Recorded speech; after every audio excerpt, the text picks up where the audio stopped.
நிகழ்ச்சியில் கலந்து கொண்ட சௌமியா அன்புமணிக்கு அவரது மகள் அழகிய முன்னுரை கொடுத்து வரவேற்றிருப்பது அனைவரிடமும் கவனம் பெற்றுள்ளது. குமுதம் சிநேகிதியில் இவர் எழுதிய போற்றி பாலடி பெண்ணே என்ற தொடர் மகளிர்களில் ஆர்வத்தை பெற்ற தொடராக 3 ஆண்டுகள் தொடர்ந்து இருந்தது.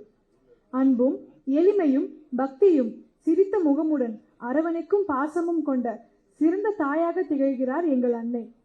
முனைவர் சௌமியா அன்புமணி அவர்கள் ஸ்டெல்லா மாரிஸ் கல்லூரி மற்றும் சென்னை பல்கலைக்கழகத்தின் முன்னாள் மாணவி என்ற பெயரை பெற்றுள்ளார். சமூகவியலில் இளங்கலை மற்றும் முதுகலை பட்டத்தை பெற்றவர். மதுரை காமராஜர் பல்கலைக்கழகத்தில் முனைவர் பட்டத்தை பெற்றவர். முனைவர் சௌமியா அன்புமணி அவர்களே பேச வருமாறு மேடைக்கு அழைக்கிறோம்.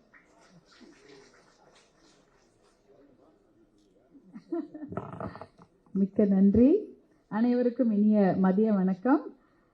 பசுமை தாயகம் நாள் விழாவிற்கு வருகை புரிந்திருக்கும் சிறப்பு விருந்தினர்களுக்கும் சுற்றுச்சூழல் ஆர்வலர்களுக்கும் என்னுடைய நண்பர்கள் குழு அனைவருக்கும், பசுமை தாயகம் தொண்டர்கள், நிர்வாகிகள்.